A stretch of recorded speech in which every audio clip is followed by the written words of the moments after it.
I'm delighted to welcome you to this clarifying Q&A session for our MSc in Financial Policy and Regulation. My name is Rhys Bidder. I'm one of the coordinators of the MSc. I'm a senior lecturer at the Business School, and I'm also Deputy Director of the Qatar Centre for Global Banking and Finance, who are sort of co-developing and co-sponsoring this programme. I'll be giving this talk jointly with Daniele Masacci, also a senior lecturer, but in data analytics, who is also, in fact, the director of this program. Thank you very much for your interest in the program so far and taking the time to come to this information session. We're excited to explain and discuss the program with you. I'll start personally with a brief high-level intro to the course, how it fits into KBS, KCL, sort of people we're looking for, and what we hope is attractive to you. And then I'll hand over for a more detailed discussion of the course from Daniele. There is a Q&A box, so feel free to use that throughout. Some of those questions may be responded to immediately if they're passed on to us, but at the end we'll be leaving time as well to deal with them. So yes, I would like to begin. This is the front of Bush House, the lovely building where we work, although it's not on my program. I'd like to begin by discussing who this course is really aimed at and what you'll get from it, essentially. We have in mind that you'll be an early career professional, maybe 2 to 4 years into your career. So you have some real world experience of perhaps central banking, or work in a policy institution, a regulatory institution, or a role where regulation and policy, even if you're in the private sector, is important to your job. So interfacing with regulators might be important. What is key is that you have a desire, I think, to invest again in your technological and practical skills. Okay, you've already got some degrees, you've been in the workforce, but now you feel you need to take the next step to have a larger impact within your current organization in the shorter term, particularly in terms of influencing policy debates and policy. And also, of course, in the medium term, as your career advances, maybe in different institutions. So this program will help you achieve these goals. It's been designed for that in the following ways. You'll leave after you've completed the program armed with knowledge and skills that are in really high demand in policy institutions, central banks, regulatory institutions, the world over. So you're ready for a more senior role, and in particular in areas of rapid growth where it's easy for regulators to get left behind really by the bewildering pace of private sector advances. In fact, you could say that retooling at the moment is especially important given the regulators are stepping into some very novel areas, particularly central banks and maybe climate, crypto. The program's designed to be both broad and deep. Okay, so you'll leave certainly with core understanding of core topics in central bank. You might think traditional topics of monetary policy, financial stability, financial regulation, but also new areas that are transforming the world of finance. I've already mentioned climate and crypto, but also there's a big methodological element which Daniele will expand on later, and that is big data, machine learning, and so forth, where KBS is particularly strong. Okay, you'll join and interact with, learn from a cohort of early career professionals, your peers on the program. Okay, which will be a lifelong network that will be useful to you. Okay, the design of the course really puts an emphasis on hot topics and practical ways of teaching and assessing, relevant to the sort of stuff you do in a policy institution. This is not for somebody to go off and then do a PhD. You're going to be immediately more productive at work. Daniele will speak more on this. Okay, and you'll be interacting with expert practitioners. We have an exceptional lineup of faculty, most of whom have experience in very prominent policy institutions, recent experience in very prominent policy institutions. So working with these expert practitioners, being taught by them, and where we bring in VIPs from the world of policy, that'll really expand your understanding of topics and hopefully your network too. So these goals obviously are mainly to benefit you, as we're emphasizing that in this session, but also society. Okay, this is a policy masters, and part of the aim of this program is to help regulators and policymakers, handle what's thrown at them, and we all benefit. The wider community benefits, which is something that's emphasised by King's Business School in its approach to everything, really. So, on that, why King's Business School? I've mentioned a little bit already. We are particular leader in cutting-edge data analytics with broad applications, but particularly in finance and monetary policy. It's a heavily loaded department in those areas. Okay. Second, we have an extensive connection with various policy institutions, and that is growing. And not just policy institutions, but institutions that are being regulated by policymakers. Okay, as I said, many of us are recent central bankers, and in some sense current, in the sense some of us do consulting at central banks and other institutions. And the business school is part of a superb world-leading university that will get people's attention when your CV lands on their desk. This allows us to address very cross-cutting topics or interdisciplinary topics. Being part of a university, a business school indeed, that has such strong law departments, computer science, math. I studied in the US, so I say math. That really allows us to bring those diverse views to bear on important policy goals. Now, that's always been relevant in policy. It's particularly relevant for stuff like climate, stuff like crypto. Okay. So I mentioned you'd be taught by and interacting with expert practitioners. I guess, modestly we can claim that. So the first, let me go through a few of the faculties. So the first person here is Professor David Aikman.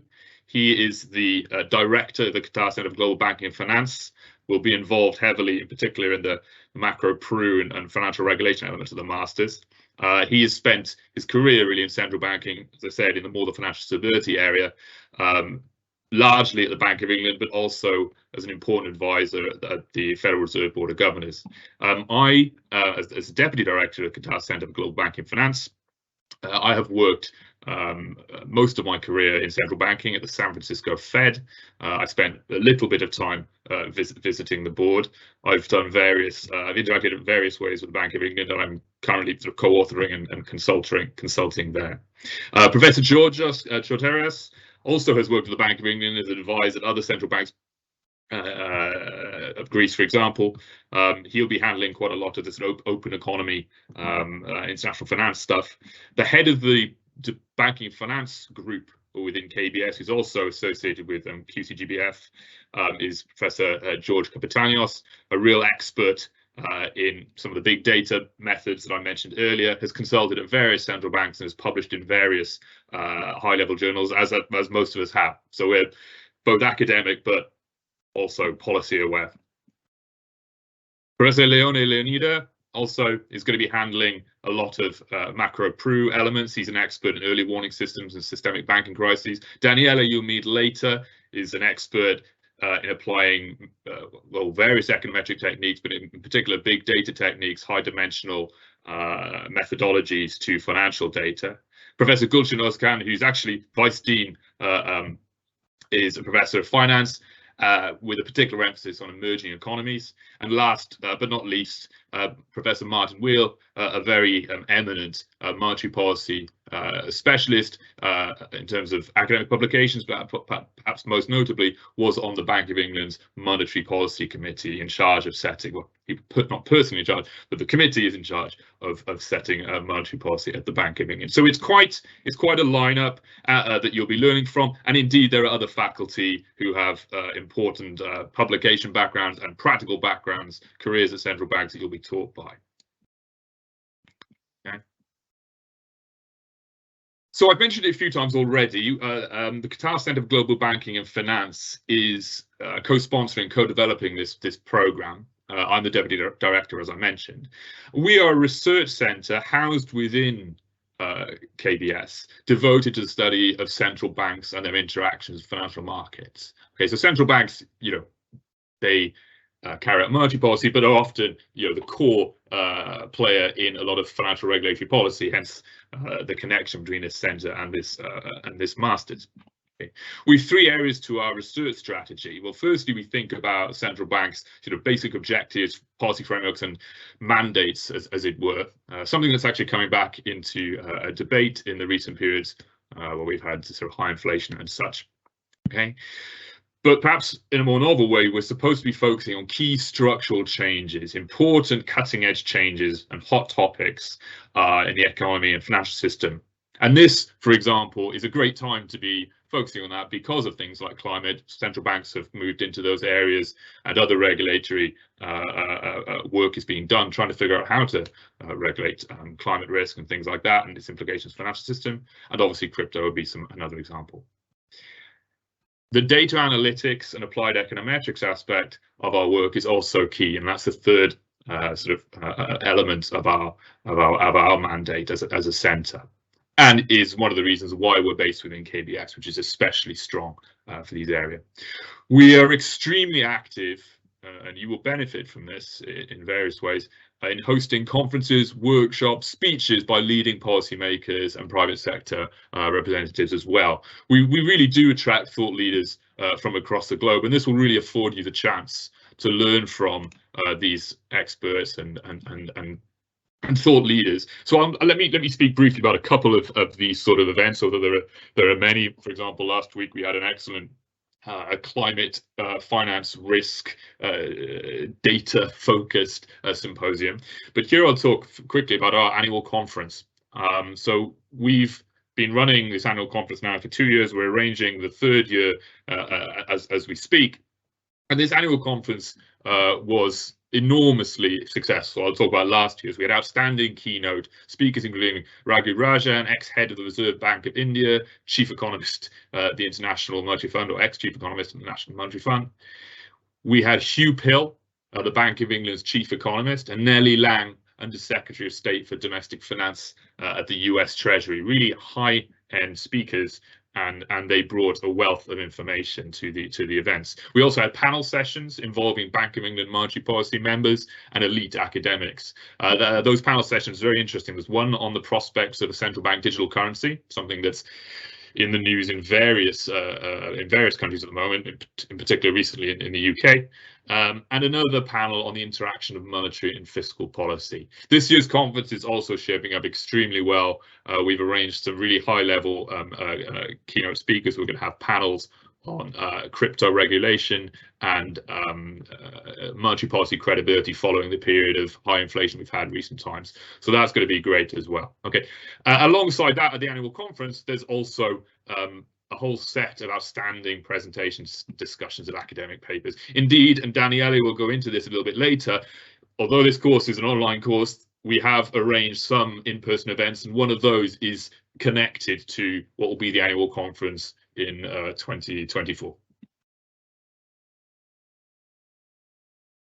Very successfully, we recently organised the inaugural Bank of England Watchers Conference, and this brought together leading economists from the city, private sector, finance in London, Bank of England and ECB policymakers, as well as elite academics. This went extremely well, and we've been encouraged by various external people to expand it and continue with it and push it very hard. We discussed key issues in the area of monetary policy. We were lucky enough to have a keynote from Isabel Schnabel, who's on the ECB executive board, somebody who's very frequently in the press at this time, a very important policymaker. And we had Deputy Governor of the Bank of England, Dave Ramsden, also speak, who's shown in this picture. It was hugely successful, and it just shows that we are really growing in prominence, and this helps not only us as a centre and our research, but also lends sort of burnishes the MSc as well.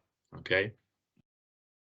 So before I finish, before I hand over to Daniele, I'm just going to talk a little bit about how this programme fits into the business school and KCL more broadly. Okay, so King's College London is one of the world's leading universities. Okay, and the business school has really risen rapidly up the rankings since it was established only 5 years ago. And of course, a couple of those years were COVID afflicted. So that makes that success and the speed with which we've risen up the rankings all the more remarkable. Okay, I can give you some more facts on that. In fact, it's not just about rising up the rankings, it's actually being high in the rankings. For example, in the recent REF, which is benchmark assessment scheme for UK universities, KBS was in top 10 for business and management research, quite striking for such a new business school. And we're not satisfied with that. There's a huge amount of work that's going to push this business school even further. As I say, KCL, the broader university, is world leading, 6th in the UK overall, and 35th globally, a strikingly high ranking. Okay, and there's, as I say, a lot of ambition to push these things further. I've already mentioned the nature of the business school and the university is really important, and really important for this program. The breadth as a department allows us to take an interdisciplinary approach. In fact, in the last few weeks, I've been meeting with law profs, computer science profs. We're trying to get an interaction going on setting up our own blockchain, for example, and on climate as well. The math finance department have been very closely interacting with us and QCGBF and other departments. Okay, so on that note, let me hand over to Daniele, who I believe is online. This is another picture of our annual conference from last year, with me looking very serious. Daniele, are you ready to go? I am indeed ready to go. Yes. Fantastic. So please go ahead. Yes. So what I will be, introducing you to is the structure of our MSc program. And before, saying that, I also want to emphasize that I am a former central banker as well. So, this is going to be clearly, something that I wanted to tell you, because, the way we structured the MSc program is, with the idea that this is going to be suitable for professionals like you guys. So this is going to be 2 years, part-time, almost entirely online. And we will say, in due course, why we want to stress the almost component of the online teaching. So we plan to kick off with an in-person event in September, this coming September. The date that we have in mind is the 18th of September. This is to be confirmed, but approximately that's going to be the starting date, and that is going to be when we kick off the first in-person event. So this is why we're saying it's almost entirely online. And this first in-person event will be sort of like a pre-course training kind of of event. Then we will kick off with the actual teaching, and the date that we have in mind is the 2nd of October. Could be maybe a couple of days later, but that's the kind of date that we have in mind. And the teaching in the first year is going to be structured in the following way. So in the first term, we are going to have a course, so a core module on principle of economics and finance, and a core module in principle of econometrics. So these are basically 2 modules that are going to be running at the same time, effectively between October and December. Then, after the break, so the beginning of the new year, we're going to have term 2 with 2 additional core modules, one on monetary and regulatory policy, and then one on big data analytics. So these 4 modules, the 2 modules that are run in term 1 and the 2 modules that are run in term 2 are compulsory modules. So everybody basically is going to take them. Then we're going to have a 3rd term in the first year, which is the one that runs pretty much between April and June, where basically you are going to take 2 optional modules out of 3, and these 3 modules that you can choose from is going to be advanced data analytics, advanced monetary policy, and advanced financial stability. So effectively, in the first year, you are going to take 6 modules overall. 4 of them are compulsory, and 2 of them are going to be electives. Then in July 2024, there's going to be the second in-person event. And the second in-person event is going to coincide with the Qatar Center for Global Banking and Finance annual conference. So this is basically to give you guys the chance to really engage with policymakers and really high-profile academics. I can tell you, we all attended the previous conferences, and these were really a success. I can guarantee that. Then in the second year, you will take 2 additional electives in the first term, which is the term that basically is going to run between October and December 2024. And then for the remaining part of the MSc program, so basically from January onwards, you will be working on a dissertation. And we will say more about the dissertation, later during this presentation. Chris, can you please go ahead? Thank you.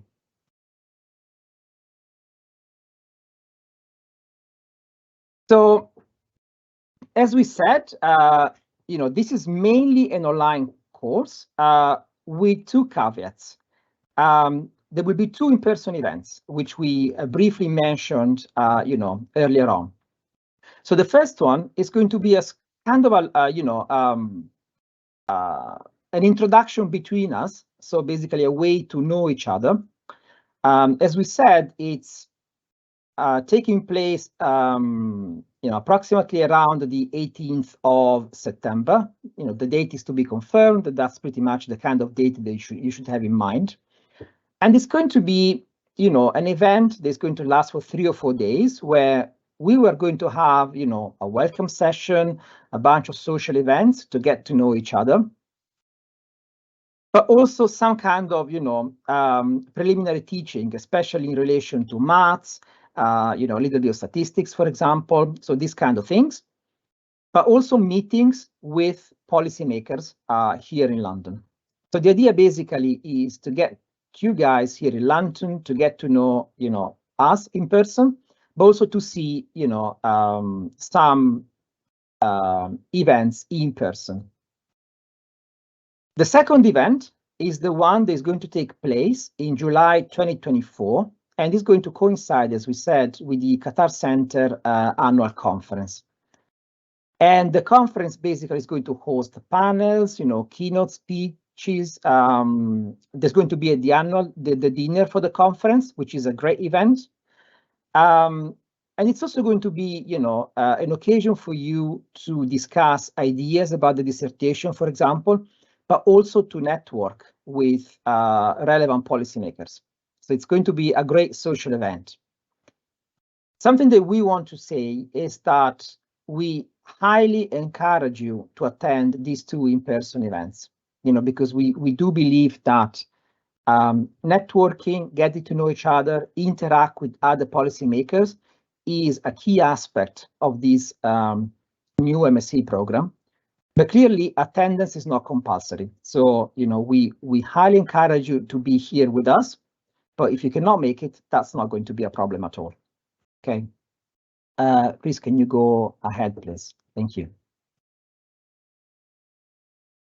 So how do we structure the teaching? So we are now basically describe our teaching strategy a bit more into details. So we are going to use 3 pillars: core, build, and refine. So effectively, in the first 2 terms, when we have the core modules, we're going to give you the core economic background, as well as, we're going to equip you with the tools in, data analytics, for example, that you are going to need throughout the rest of the MSc program. Then at the end of the first year, so effectively it will be the 3rd term of year 1, you can choose 2 electives out of 3. So there is a list of them basically. And those electives are going to help you build up your toolkit. So basically your set of skills. This is what basically we want to do. Then at the very beginning of the 2nd year, so that would be the 1st term of year 2, we are going to give you the possibility to refine your set of skills that you are going to acquire during this MSc program. And so we're going to give you the possibility to choose 2 additional electives from a list of 4, which are going to include things like digital assets, climate finance, asset management, international finance. So really hot topics that, as a policymaker, I guess you're going to encounter every day or almost every day, on your daily job. So this is the way we kind of structured the teaching path in our new MSc program. Can you please go ahead? Thank you. How are we going to deliver the teaching? So we're going to try to blend synchronous and asynchronous teaching. So let's see what this means in practice, because these are, these words may be new to some of you. So we have in mind a weekly workload, which is going to be, approximately in the order of 10 to 12 hours a week. So it's, in a way, it could be challenging, but it's also feasible. We had in mind, this kind of workload. Think about our past experience as policymakers. And what we have in mind, and we're working on, is the following structure. So we are going to have each week, and for each module, 2 hours of lectures, which basically is where we're going to give you all the material that we want to teach you. Okay. This is going to be, both synchronous, so basically, it's going to be live, or there may also be some kind of asynchronous material, which basically means pre-recorded. Okay. Then on top of that, once again, for each module that is running at the same time, you will also have 1 hour of class where, for example, you're going to solve exercises or questions. And that's going to be live, but it's also going to be recorded. So they basically, if something is not clear, you can basically go back to the recording and look at it again. And clearly, you can also contact us again, so we don't disappear. That's very important. Then you are also going to be expected to do something like 2 or 3 hours a week of guided reading, okay?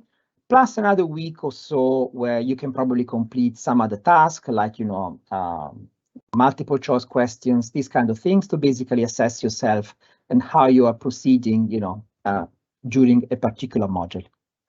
Okay. Then clearly there is also going to be, depending on the module that you're choosing, projects or assessment halfway through, so effectively, midterm assessment. Even the assessment is going to be flexible. So we always keep in mind that you may have a very busy schedule, due to your daytime job. And so we're going to be as flexible as possible also when it comes to the assessment. Thanks, Rhys. Can you please go ahead? The final part of your MSc experience is going to be the dissertation. And the dissertation is important because effectively the dissertation is going to help you build your research portfolio. So basically it's something like an ID card that you can use, to identify yourself. And, we will help you with that. So you will not be left alone. We will actually guide you through the dissertation. And, we will help you, for example, by identifying relevant policy, questions. We can think about something related to crypto, for example, or green finance, these kind of topics, which are really hot topics at the moment.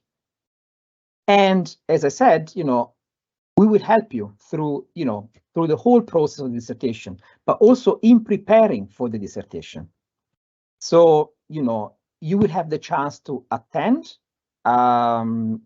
short modules that, are not going to be assessed. They're going to equip you with the relevant skills in case, it needs to be the case. You can choose your supervisor among us. So you can choose the supervisor that you think is going to be the best, let's put it this way, for the topic that you're interested in. You're also going to have access to a wide range of databases that are available online. We are very rich in this respect. I can guarantee that. And you will also receive all the support that you need when it comes to, databases, but also software. So, any software that you may want to use, it can go from eViews to, R or Python. We can provide you with the appropriate support, no problem at all. So the dissertation is, as we said, it's an important step to complete the dissertation. More generally, it's going to be something important for you because it will be important to build up your research portfolio, but we will work with you. You will not be left alone at all. Please go ahead. Thank you.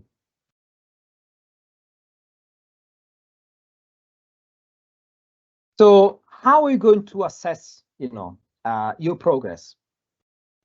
The assessment is going to be designed in such a way that it's going to be useful for you as a policymaker. And so we will be following, a bunch of principles. So for example, can you actually execute, new techniques? So for example, if you attend a course on big data and machine learning, are you going to be, able to fully master all the techniques that, you have acquired? This is one way we're going to assess you. Can you also be able to show that you acquire new skills that you did not have before? So that, for example, you can apply these new skills in your daily job. For example, if you need to write a report or if you need to brief, something higher up in your institution, okay? And that's, for example, your dissertation. So the final piece of work that you need to complete for this MSc program show that you have acquired relevant new skills. So effectively, is your dissertation deep enough to show that you learn something new, something that is really at the forefront of a given field? This is what we're going to try to assess. Okay. Something that we also want to stress is that the assessment is not going to be based on just standard exams. The assessment strategy that we are going to use is going to be innovative. And this is because you guys have a daily job. So basically you have, policymakers or you're working in institutions. And so we are going to take that into account, both when it comes to the nature of the assessment. So the assessment can be an exam, but it can also be a project or it can be, something else. Also, when it comes to the timing, we're going to be flexible enough because we understand that if, for example, you are on a policy round, you're going to be busy. And so we need to take this into account when we assess you. Okay. Finally, something I want to stress is that there is no assessment whatsoever associated to the in-person events. The in-person event is something that we encourage you to attend because I think it's going to be an important part of the whole experience of this program. But at the same time, there is no assessment at all. It has to be enjoyable, as hopefully the whole MSc program is going to be enjoyable as well. Okay? Please, can you please go ahead? Thank you. Finally, let me also stress that we have also a whole set of scholarships that is going to be available for the brightest and the best students that we can attract, and which we think you are. And so we have scholarships, that can cover up to 50% of the tuition fee, okay, for people that basically get an offer from us, okay? So scholarships are going to be allocated or awarded, to be more precise, based on both the professional and the academic records, okay? And you will need to apply separately for them. So in other words, what it means is that once you have an offer, you can apply for a scholarship. And we will tell you how you can do that when you receive an offer from our side. So also when it comes to scholarship, we will guide you through the whole process in case you want to do so. And I think that completes my part of the presentation. If you have any questions, we're here to answer them. No joking. We're actually here and we are available for you guys. So you can contact. I should probably say you can add my email to that. It's as well as restockbidder@kcl.ac.uk as well. Exactly. So you can contact any of us, and we will be more than happy to answer any question you may have. Not just today, but even in the next days, whenever you feel comfortable to, just contact us.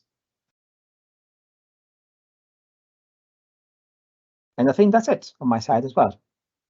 I've answered Daniele a couple of questions in the chat, and maybe I'll just talk about that while people think about any more questions they want to ask us now, which will be fine. A couple of good questions. It's true. So basically, I emphasised that we thought an early career professional might be the most likely person to apply for this, but a couple of people have raised questions about being later in the career but wanting to make a career move or upskill. That's completely sensible as well. Absolutely. I think we regard it as ideally somebody who's got some policy experience, but maybe 2 or 3, 4 years. It may be a lot more. So yeah, absolutely. Please, we'd encourage you. Second question about, I think this question about the in-person events and possibly also some of the QCGBF events and other KBS events I mentioned. As Daniele said, they're encouraged to be in person, but we know sometimes this can't be feasible or cost effective. Core educational elements of the in-person events will be made hybrid and streamed. To think something like, I don't know, if we go for dinner or a theatre or something like that, obviously there's a limit, but you won't lose out on the real core elements. We'll make sure that. And Daniele then later said that the in-person events are not directed, they're not assessed. Okay, so I just said that. So those are a couple of the questions that were in the chat.